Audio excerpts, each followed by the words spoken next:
മറ്റൊരു ആശങ്കപ്പെടുത്തുന്ന വാർത്ത വരുന്നത് ഇറാനിൽ നിന്നാണ്. അവിടെ US ഇടപെടുമോ എന്നുള്ള ആശങ്ക ലോകരാജ്യങ്ങൾ പലരും പ്രകടിപ്പിക്കുന്നുണ്ട്. വെനസ്വേലയെ US ഏകപക്ഷീയമായി ആക്രമിച്ച ഒരു പശ്ചാത്തലമൊക്കെയാണ് ഇതിനാധാരമായി ഉള്ളത്. അവിടെ വലിയ പ്രതിഷേധം, ആഭ്യന്തര സംഘർഷമുണ്ട്. 17ഓളം മരണങ്ങളായി. തുടർച്ചയായി ഇത്തരം ഭരണകൂടത്തിൻ്റെ ഭാഗത്തു നിന്ന് പരാജയപ്പെടലുകൾ ഉണ്ടായാൽ ഇടപെടുമെന്നാണ് അമേരിക്കയുടെ മുന്നറിയിപ്പ്. ട്രംപ് ഇത് ആവർത്തിക്കുന്നുണ്ട്. ഇറാനിലെ ഇന്ത്യൻ പൗരന്മാർക്ക് വിദേശകാര്യ മന്ത്രാലയം ജാഗ്രതാ നിർദ്ദേശം പുറപ്പെടുവിച്ചിട്ടുണ്ട്. അനാവശ്യ യാത്രകൾ ഒഴിവാക്കണമെന്നാണ് എംബസി ആവശ്യപ്പെട്ടിരിക്കുന്നത്. എംബസിയുടെ നിർദ്ദേശങ്ങൾ ഉണ്ടാകും, അത് പാലിക്കണം എന്നുമുള്ള ആവശ്യം എംബസി മുന്നോട്ട് വെച്ചിട്ടുണ്ട്. MG മിഥുൻ വിവരങ്ങളുമായി ചേരുകയാണ്. മിഥുന്, വെനസ്വേലയെ പോലെ ക്യൂബയെ പോലെ അമേരിക്ക ശത്രുപക്ഷത്ത് നിർത്തിയിരിക്കുന്ന രാജ്യമാണ് ഇറാനും, സംശയമില്ല. നമുക്കറിയാം, ഇറാനുമായി ബന്ധപ്പെട്ട് ഒരുപാട് പ്രശ്നങ്ങൾ അമേരിക്കയ്ക്കുണ്ട്. അവിടുത്തെ പരമോന്നത നേതാവ് അയത്തുള്ള ഖൊമേനി വർഷങ്ങളായി അമേരിക്കയുടെ കണ്ണിലെ കരടാണ്. ഇസ്രായേലിൻ്റെയൊക്കെ സഹായം കുറച്ചുകൂടി എളുപ്പമാണ് അമേരിക്കയ്ക്ക് ഇറാനെ ആക്രമിക്കാനും മറ്റും. അത്തരമൊരു സാധ്യത ഉണ്ടോ ഇപ്പോൾ?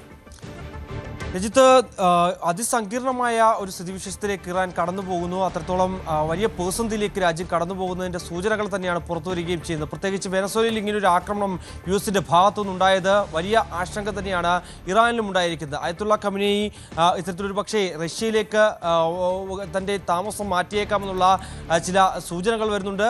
കാരണം നമുക്കറിയാം, മുൻകാലങ്ങളിലുമൊക്കെ സമാനമായ രീതിയിൽ ചില രാജ്യങ്ങളിലെ ആളുകൾ അല്ലെങ്കിൽ അവിടുത്തെ പരമോന്നത നേതാവോ അല്ലെങ്കിൽ അതിൻ്റെ പ്രസിഡന്റും ഒക്കെ ഇങ്ങനെ രാജ്യം വിട്ടു പോകാറുള്ളത് പതിവാണ്. അതിൽ ഏറ്റവും സുരക്ഷിതമായ സ്ഥാനം എന്ന് പറയുന്നത് ഇവരെ സംബന്ധിച്ച റഷ്യ തന്നെയാണ്. റഷ്യയിൽ ഒരു തരത്തിലും ഒരു ഫോഴ്സിനും കടന്നു ചെന്നുകൊണ്ട് അവരുടെ രാജ്യത്ത് കയറി ഒരു ഓപ്പറേഷൻ കൃത്യമായി നടപ്പിലാക്കാൻ സാധിക്കില്ല എന്നുള്ളത് തന്നെയാണ് അവരെ സംബന്ധിച്ച് അവിടെ ഒരു സുരക്ഷിത സ്ഥാനമായി അവർ കണക്കാക്കപ്പെടുന്നത്. അതുകൊണ്ട് തന്നെയാണ് അയത്തുള്ള ഖമേനി ഇങ്ങനെ രാജ്യം വിട്ടു പോയേക്കാം എന്നുള്ള ചില അഭ്യൂഹങ്ങൾ കൂടി ഈ ഒരു ഘട്ടത്തിൽ പുറത്തു വരുന്നത്. അതിനുള്ള സാധ്യത കൂടി അവർ മുന്നിൽ കാണുന്നത് ഇത്തരത്തിലൊരു ആക്രമണം വെനസ്വേലയിൽ ഉണ്ടായതുപോലെ തന്നെ, പ്രത്യേകിച്ച് ഈ ഇസ്രായേലിൻ്റെ ഒരു കടന്നുകയറ്റം ഇറാനിലുണ്ടായ ആ സംഭവത്തിൽ പോലും ഈ ഇറാന്റെ ആണവ സമ്പുഷ്ടീകരണം തകർക്കുന്നതിന് വേണ്ടി B2 ബോംബറുകൾ ഉപയോഗിച്ചുകൊണ്ട് ഇത്തരത്തിൽ വലിയ ആക്രമണം അമേരിക്കയുടെ ഭാഗത്തു നിന്നൊക്കെ ഉണ്ടായതാണ്. അതുകൊണ്ട് തന്നെ ഇങ്ങനെയൊരു മിന്നലാക്രമണം ഖമേനിയെ ലക്ഷ്യം വെച്ചുകൊണ്ട് നടത്തിയാൽ അത് ഒട്ടും സംശയിക്കേണ്ടതില്ല. അങ്ങനെ ഒരു സംഭവവികാസങ്ങൾ ഉണ്ടായാൽ പോലും അത് ഒരു തരത്തിലും തന്നെ നമുക്ക് പ്രവചിക്കാനാവാത്ത തരത്തിലേക്ക് കാര്യങ്ങൾ പോവുകയും ചെയ്യും. അതുകൊണ്ട് തന്നെ അത് മുന്നിൽ കണ്ടുകൊണ്ടുള്ള നീക്കങ്ങൾ ഇപ്പോൾ ഇറാന്റെ ഭാഗത്തുനിന്നുണ്ട്. പ്രത്യേകിച്ച് അവിടുത്തെ വ്യോമ പ്രതിരോധ സംവിധാനങ്ങളൊക്കെ ഇതൊക്കെ കണ്ടുപിടിക്കാനോ അല്ലെങ്കിൽ ഇങ്ങനെയുള്ള ആക്രമണങ്ങൾ തടയാനോ പര്യാപ്തമായിട്ടുള്ളതല്ല എന്നുള്ളത് തന്നെയാണ്. അവിടുത്തെ അതായത് ഫോഴ്സ് ഏറ്റവും അധികമുള്ള രാജ്യങ്ങളിൽ ഒന്നുകൂടിയായാണ് ഇറാനെ കണക്കാക്കപ്പെടുന്നതെങ്കിൽ പോലും തന്നെ അവിടുത്തെ വ്യോമ പ്രതിരോധ സംവിധാനം അല്ലെങ്കിൽ വ്യോമയാന മേഖലയൊക്കെ വലിയ രീതിയിലുള്ള ഒരു മെച്ചപ്പെട്ട സംവിധാനമല്ല എന്നുള്ളത് തന്നെയാണ്. അതുകൊണ്ട് തന്നെ ഇങ്ങനെ ഒരു മിന്നലാക്രമണം ഉണ്ടായാൽ അതിനെ തടുക്കാനുമാകില്ല. ഒപ്പം തന്നെ ഖമേനിക്ക് ഇത്തരത്തിൽ പല കുറി അമേരിക്ക ഈ രീതിയിൽ ചില ആക്രമണങ്ങൾ നടത്തുമെന്നുള്ള സൂചനകൾ നടത്തിയിരുന്നു. ഒപ്പം തന്നെ ഇപ്പോൾ നടക്കുന്ന സംഭവവികാസങ്ങൾ, അതായത് അവിടുത്തെ പ്രതിഷേധക്കാരെ അടിച്ചമർത്തുന്നതിന് വേണ്ടിയുള്ള ശ്രമങ്ങൾ ഇനിയും തുടർന്നു പോയാൽ, ഇനിയും ആളുകൾ കൊല്ലപ്പെട്ടാൽ അതിന് തക്കതായ ശിക്ഷ അമേരിക്കയുടെ ഭാഗത്തു നിന്നുണ്ടാകുമെന്ന് കഴിഞ്ഞ ദിവസം കൂടി ട്രംപ് ഒരിക്കൽ കൂടി ആവർത്തിച്ച് പറയുന്ന ഒരു സ്ഥിതിവിശേഷം, അതൊക്കെ മുന്നിൽ കണ്ടുകൊണ്ടുള്ള നീക്കം ഇപ്പോൾ ഇറാന്റെ ഭാഗത്തു നിന്ന് ഉണ്ടാവുകയും ചെയ്യുന്നുണ്ട്. മറ്റൊന്ന്, ഈ ആഭ്യന്തര കലഹം അത് അതിരൂക്ഷമായ രീതിയിലേക്ക് കാര്യങ്ങൾ പോവുകയാണ്. അതായത് രാജ്യത്തെ 31 പ്രവിശ്യകളിൽ 26 പ്രവിശ്യകളിലും, അതായത് 23 പ്രവിശ്യകളിലും ഇതിനോടകം തന്നെ ഈ ഒരു കലാപം അതിരൂക്ഷമായിരിക്കുന്നു. പലയിടത്തും യുദ്ധസമാനമായ സാഹചര്യത്തിലേക്ക് കാര്യങ്ങൾ പോകുന്നു. അതും സ്വന്തം നാട്ടിലുള്ള ജനത അവിടുത്തെ IRGC കോപ്സുമായും ഒക്കെ ഏറ്റുമുട്ടുന്ന സ്ഥിതിവിശേഷം. ഇതിനോടകം തന്നെ 20 പേർ കൊല്ലപ്പെട്ടിട്ടുണ്ട്. 19 പേർ ഈ പ്രക്ഷോഭകാരികളിൽ ഉൾപ്പെട്ടവരാണ്. ഒരു സേനാ വിഭാഗത്തിലെ ഉദ്യോഗസ്ഥരും കൊല്ലപ്പെട്ടതായിട്ടുള്ള വിവരങ്ങളാണ് ഔദ്യോഗികമായി പുറത്തു വന്നിട്ടുള്ളത്. മറ്റു വിവരങ്ങളൊക്കെ ഇതുവരെയും പുറത്തു വന്നിട്ടില്ല എന്നുള്ളതാണ്. കൂടുതൽ പേർ കൊല്ലപ്പെട്ടിട്ടുണ്ടാകുന്നുള്ള ചില നിഗമനങ്ങൾ, അത്തരത്തിലുള്ള അഭ്യൂഹങ്ങൾ, അതുമായി ബന്ധപ്പെട്ടുള്ള ചില റിപ്പോർട്ടുകൾ അന്താരാഷ്ട്ര മാധ്യമങ്ങളൊക്കെ നൽകുകയും ചെയ്യുന്നുണ്ട്. നിലവിൽ ഈ കുർദിഷ് ലോർ ന്യൂനപക്ഷ മേഖലയിലാണ് ഏറ്റവും കൂടുതൽ ആക്രമണം രൂക്ഷമായിരിക്കുന്നത് എന്നുള്ളതാണ്. പ്രത്യേകിച്ച് ഈ പ്രവിശ്യയിൽ ഈ കുർദിഷ് വിഭാഗത്തിൽപ്പെട്ട ആളുകളാണ് അവിടെ ഏറ്റവും കൂടുതലുള്ളത്. അത് ഈ ഖമേനിക്ക് എതിരായിട്ടുള്ള വിഭാഗക്കാരാണ്. ഖമേനിയുടെ എല്ലാ കാലത്തും ഖമേനിക്ക് എതിർ സ്വരങ്ങൾ അല്ലെങ്കിൽ അവർക്കെതിരെ ഖമേനിയുടെ നയങ്ങൾക്കെതിരെയൊക്കെ എല്ലാ കാലത്തും പ്രക്ഷോഭങ്ങൾ സംഘടിപ്പിച്ചിട്ടുള്ള വിഭാഗക്കാർ കൂടിയാണ് ഈ കുർദിഷ് വിഭാഗക്കാർ എന്ന് പറയുന്നത്. ആ പ്രവിശ്യയിലുള്ളവരാണ് ഇപ്പോൾ ഏറ്റവും കൂടുതൽ യുദ്ധമുഖത്തിലുള്ളത്. എന്തായാലും നമുക്ക് ലഭ്യമാകുന്ന വിവരങ്ങൾ അനുസരിച്ച് ഇപ്പോൾ 23 പ്രവിശ്യകളാണ് ഈ പ്രക്ഷോഭമുള്ളതെങ്കിൽ അത് വരും മണിക്കൂറുകളിൽ, വരും ദിവസങ്ങളിൽ അത് മുഴുവൻ രാജ്യത്തുടനീളമായി വ്യാപിക്കാനുള്ള ഒരു സാധ്യത കൂടിയാണ് ഈ ഒരു ഘട്ടത്തിൽ നമുക്ക് കാണാൻ സാധിക്കും. അസ്ഥിരതയാണ് അവിടെ, ആശങ്കകൾ ഒരുപാടുണ്ട് ഇറാനുമായി ബന്ധപ്പെട്ട്. മിഥുന്, അയത്തുള്ള ഖമേനി അടക്കം നാട് വിട്ടു പോകും, നാട് വിടാനുള്ള പദ്ധതികൾ തയ്യാറാകുന്നു എന്നുള്ള വിവരങ്ങൾ കൂടി പുറത്തു വരുന്നുണ്ട്. കാരണം ഏത് നിമിഷവും അമേരിക്ക അറ്റാക്ക് ചെയ്തേക്കാം, സംശയമില്ല. അതിനുള്ള സാധ്യതകൾ വളരെ കൂടുതലാണ്. 20 അംഗ സംഘമാണ്, ഖൊമേനിയുടെ കുടുംബാംഗങ്ങളൊക്കെ 20 അംഗ സംഘമാണ് ഇതിനായി തയ്യാറെടുത്തിരിക്കുന്നത് എന്നുള്ള വിവരമാണ്. റഷ്യയുടെ സഹായമൊക്കെ ഉണ്ടോ എന്നൊക്കെ മനസ്സിലാകുന്നു. അത്തരം എന്തെങ്കിലും പുതിയ സൂചനകളുണ്ടോ? റഷ്യയെ സംബന്ധിച്ച് നമുക്കറിയാം, പശ്ചിമേഷ്യൻ രാജ്യങ്ങളിൽ ഇത്തരത്തിൽ കൂടുതൽ സ്വാധീനം ചെലുത്തുന്നതിന്റെ നടപടിയുടെ ഭാഗമായി റഷ്യ കൂടുതൽ ഇറാനുമായും ഒപ്പം തന്നെ മറ്റ് ഗൾഫ് രാജ്യങ്ങളുമൊക്കെയായി കൈകോർക്കുന്നത് നമ്മൾ സമീപകാലത്ത് കണ്ടതാണ്.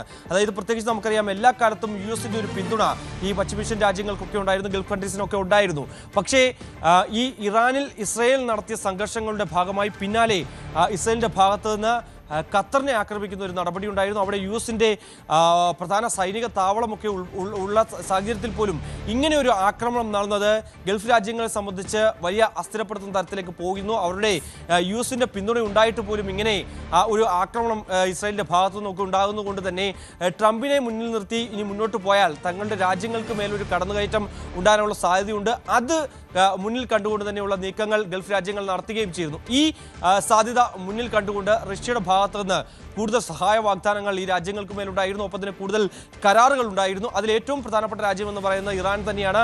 ഇറാനെ സംബന്ധിച്ചറിയാം, ഇറാനിൽ ഏറ്റവും കൂടുതൽ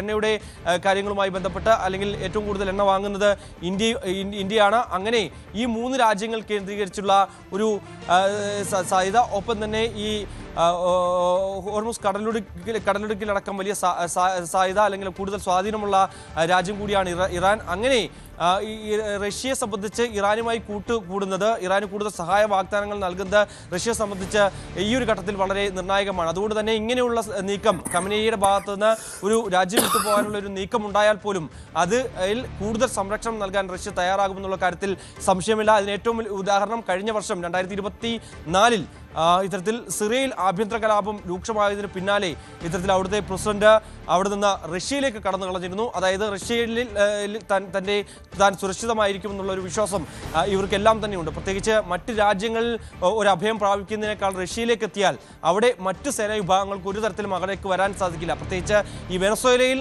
ഡെൽറ്റ സംഘം നടത്തിയ ആ ഓപ്പറേഷൻ ഒരു തരത്തിലും റഷ്യയിൽ നടത്താൻ സാധിക്കില്ല എന്നുള്ളത് തന്നെയാണ്. ഡെൽറ്റ ഏറ്റവും ഉയർന്ന ഫോഴ്സ് തന്നെയാണ് എന്നുള്ള കാര്യത്തിൽ സംശയമില്ല. പക്ഷേ അവർ റഷ്യയിലേക്ക് വന്നാൽ അവർ തിരിച്ചു പോകണമെന്ന് റഷ്യ തന്നെ തീരുമാനിക്കുമെന്നുള്ളത് തന്നെയാണ്. അത്തരത്തിൽ ഒരു സൈനിക നടപടിയും റഷ്യയ്ക്ക് മേൽ ഉണ്ടാകാനുള്ള സാധ്യത ഇല്ല എന്നുള്ളത് തന്നെയാണ് നമുക്ക് ഈ ഒരു ഘട്ടത്തിൽ മനസ്സിലാക്കുന്നത്. പ്രത്യേകിച്ച് US-ഉം ഒപ്പം തന്നെ പാശ്ചാത്യ രാജ്യങ്ങളും ഉൾപ്പെടെ ഒരുമിച്ച് നിന്ന് യുക്രൈൻ്റെ ഈ സംഘർഷത്തിൽ യുക്രൈൻ്റെ പിന്നിൽ നിന്ന് നയിച്ചിട്ട് പോലും തന്നെ ഇതുവരെയും റഷ്യയെ തളർത്താൻ സാധിച്ചിട്ടില്ല എന്നുള്ളതാണ് ഏറ്റവും പ്രധാനപ്പെട്ട കാര്യം. അതുകൊണ്ട് തന്നെ അത്രത്തോളം ശക്തമായ രാജ്യമായ റഷ്യക്ക് ഉള്ളിൽ കടന്നു എന്നുകൊണ്ട് മറ്റൊരു ആക്രമണം നടത്തിക്കൊണ്ട് തങ്ങളെ അവിടെ നിന്ന് തട്ടിക്കൊണ്ടു പോകാൻ ഒരു തരത്തിലും US-നാകില്ല എന്നുള്ള ഒരു വിശ്വാസം ഖമനേയിക്കടക്കമുണ്ട്. അതുകൊണ്ട് തന്നെയാണ് ഈ ഒരു 20 അംഗ സംഘം ഒരുപക്ഷെ ഉടനടി തന്നെ ഇത്തരത്തിൽ പലായനം ചെയ്യാനുള്ള ഒരു സാധ്യത. അങ്ങനെയെങ്കിൽ ഒരു അട്ടിമറി നീക്കം ഇറാനെ സംബന്ധിച്ചുണ്ടാകുമെന്നുള്ള കാര്യത്തിൽ സംശയമില്ല.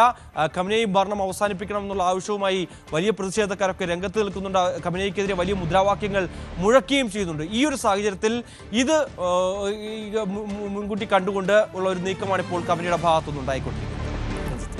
MG മിഥുൻ വിവരങ്ങൾ പങ്കുവെക്കുകയാണ്. നേരത്തെ നമ്മൾ 2 രാജ്യങ്ങളുടെ കാര്യങ്ങൾ ഇതിനകം തന്നെ ചർച്ച ചെയ്ത് കഴിഞ്ഞു. അതിലൊന്ന് വെനസ്വേലയാണ്, 2 ഇറാൻ എന്ന പ്രധാനപ്പെട്ട രാജ്യം. അവിടെയും അവർക്ക് ശക്തമായ തിരിച്ചടി ഉണ്ടാകുമെന്നുള്ള മുന്നറിയിപ്പാണ് അമേരിക്കയുടെ ഭാഗത്തു നിന്നുണ്ടാകുന്നത്. ഇറാൻ ഭരണകൂടം ആശങ്കയിലാണ്.